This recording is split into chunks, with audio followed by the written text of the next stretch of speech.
बधाई है अच्छे अंकों से पास होने के लिए। अब आपको पता है 11वीं क्लास में आते हैं आपको 3 स्ट्रीम मिलते हैं, उन स्ट्रीम में से एक स्ट्रीम सिलेक्शन करनी पड़ती है, कला, वाणिज्य और विज्ञान। इसमें एक स्ट्रीम है वाणिज्य। वाणिज्य का एक सब्जेक्ट मेन इंपॉर्टेंट सब्जेक्ट है जिसे अपन बोलते हैं लेखा शास्त्र, अकाउंटिंग। ओके, मैं आपको अकाउंटिंग पढ़ाऊंगा। ओके, सबसे पहले तो अपन समझ लेते हैं अकाउंटिंग होती क्या है। मैं ज़्यादा डीपली नहीं जाके नॉर्मल रूप से समझाता हूँ। प्रत्येक घर में लेन देन होता है, रुपए पैसों के लेन देन प्रत्येक व्यक्ति करता है। हर व्यक्ति रुपए पैसों के लेन देन को अपने पास लिखता है या कहीं कहीं रखता है, हमेशा ध्यान रखता है। आपको अगर कुछ रुपए देके बाजार भेजा जाता है तो आप भी क्या करते हो, कितने रुपए लेके गए हो और कितने वापस ले रहे हो, कितने खर्च हो, वो सारा हिसाब किताब आप क्या करते हो, मम्मी या पापा को बताते हो।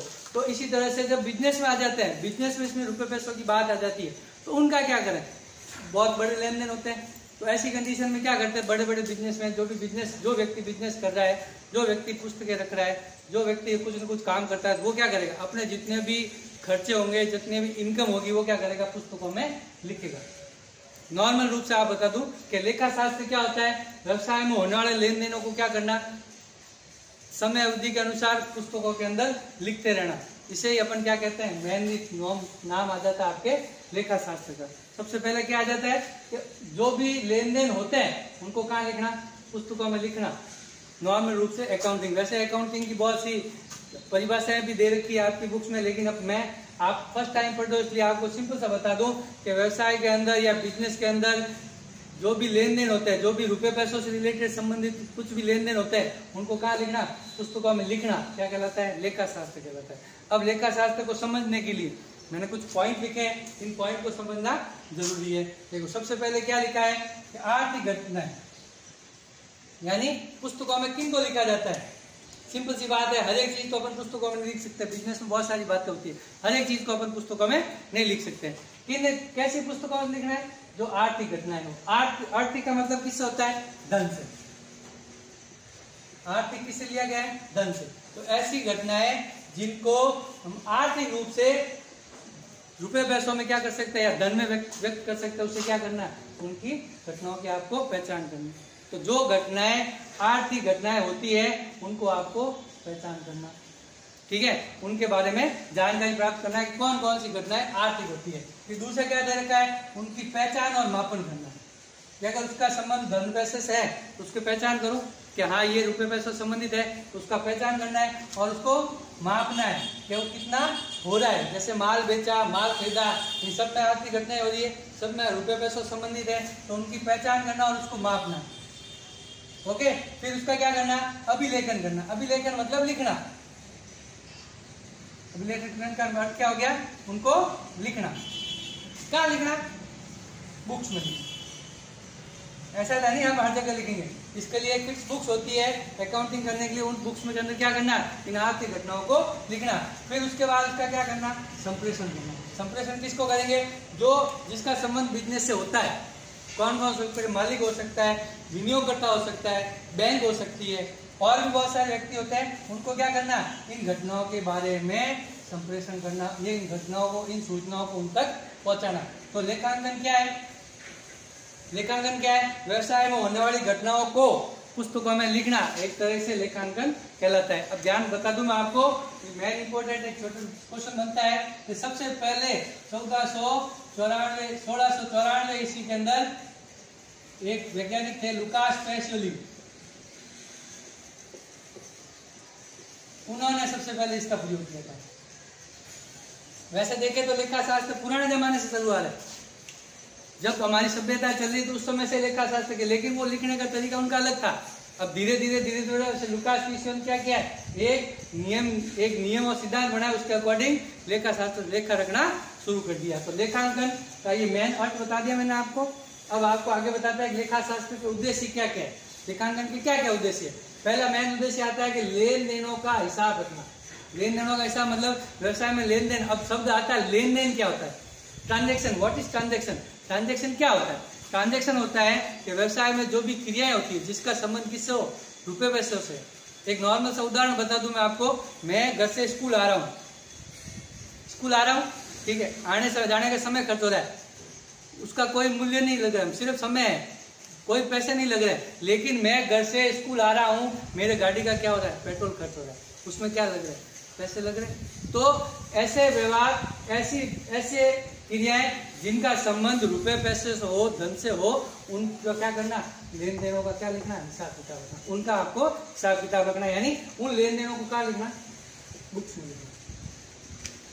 अब नॉर्मल रूप से कौन कौन से लेन देन हो सकते हैं, सबको पता है। कोई भी बिजनेसमैन क्या करेगा, माल बेचेगा, माल खरीदेगा, विभिन्न प्रकार के व्ययों का भुगतान करेगा, विभिन्न प्रकार की आय होगी उनके पास, ठीक है। बैंक से संबंधित रिलेशन होंगे, बैंक में रुपए पैसे जमा करवाते हैं, बैंक से रुपए निकलवाते हैं, तो ये सब क्या कहलाता है, लेन देन। ये क्या कहलाते हैं, लेन देन। तो ऐसे क्रियाएं जिनका संबंध रुपए पैसों से हो, वो क्या हो गया, लेन देन हो गया। तो उन लेन देन को क्या करना है, बुक्स के अंदर रखना। तो ये क्या हो गया, लेन देनों का हिसाब रखना। ओके। दूसरा उद्देश्य क्या बनता है इसका, लाभ हानि की गणना करना। मीन्स जो भी लेन देन होते हैं उनको अपन कहाँ लिखते हैं, पुस्तकों में लिखते हैं। कोई भी बिजनेसमैन, कोई भी व्यक्ति ऐसा था नहीं फ्री में काम करता है। जो भी बिजनेस करेगा वो क्या चाहेगा कि मेरे को क्या करना है, लाभ कमाना। लाभ कमाने के उद्देश्य से भी कोई बिजनेस स्टार्ट किया जाता है। मेन उद्देश्य है, जो आप बिजनेस में पढ़ेंगे कि कोई भी व्यवसाय प्रारंभ करने का मेन उद्देश्य क्या है, लाभ कमाना।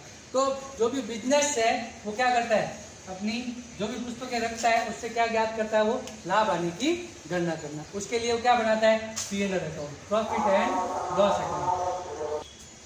तो लाभ हानि की गणना कैसे की जाती है, P&L अकाउंट बना। अब आप सोचते हो P&L अकाउंट क्या होता है, तो इसमें टेंशन लेने की जरूरत नहीं। जैसे जैसे आप पढ़ोगे आपको पता चल जाएगा P&L अकाउंट क्या होता है। मेनली P&L अकाउंट नॉर्मल रूप से आपको ये याद रखना कि लाभ हानि खाता क्यों बनाया जाता है, P&L अकाउंट। P&L मतलब profit and loss account, profit मतलब लाभ एंड लॉस मतलब हानि। तो लाभ हानि खाता, तो प्रॉफिट एंड लॉस अकाउंट बनाया जाता है आपके लाभ और हानि की गणना करने के लिए, ठीक है। उसके बाद आगे आपकी वित्तीय स्थिति का प्रदर्शन करना। वित्तीय स्थिति, कोई भी बिजनेस है तो उसकी स्थिति कैसी है, बिजनेस अच्छी तरीके से चल रहा है या नहीं चल रहा है, घाटे में चल रहा है या लाभ में चल रहा है, तो उसकी स्थिति जानकारी के लिए क्या होता है, इसकी स्थिति की जानकारी के लिए यहाँ पे बनाया जाता है बैलेंस शीट। क्या बनाई जाती है, बैलेंस शीट, जिसे हम हिंदी में बोलते हैं चिट्ठा। क्या बोलेंगे, चिट्ठा या स्थिति विवरण।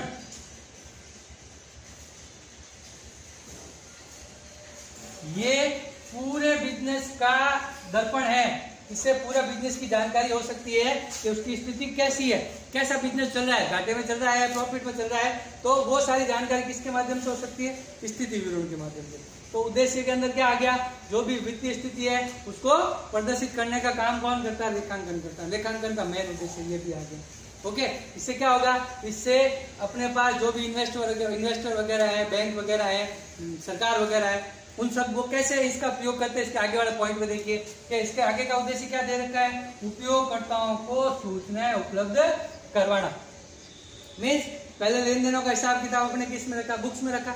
उस लेन देनों के हिसाब किताब से क्या किया, लाभ हानि की जानकारी की। उसके बाद क्या बनाया, वित्तीय स्थिति की प्रदर्शन करने की अपने क्या बनाया, चिट्ठा बनाया। एक प्रोसेस चलता है, वो अपन नेक्स्ट वीडियो पढ़ेंगे कैसे प्रोसेस चलता है, कैसे स्थिति विवरण पर पहुंचता है अपन, ठीक है। तो उपयोग करता है कौन कौन से हो सकते हैं, उपयोग करता है दो प्रकार के होते हैं, एक बाह्य उपयोग करता है, एक आंतरिक उपयोग करता है। अब बाह्य उपयोग करता है, आंतरिक उपयोग करता क्या हो जाएंगे, इंटरनल में क्या आता है, मालिक खुद आ जाता है, मैनेजर आ गया, कर्मचारी आ गए, जो भी कंपनी में या जो भी व्यवसाय में काम करने वाला वो क्या आ गए, इंटरनल में आ गए। अब एक्सटर्नल यानी बाह्य उपयोगकर्ताओं के अंदर कौन कौन से आ जाएंगे, इसके अंदर आ जाएगा आपके बैंक आ जाएगा, सबसे मेन इंपोर्टेंट बैंक है, सरकार है, लेनदार है, देनदार है, निवेशक है।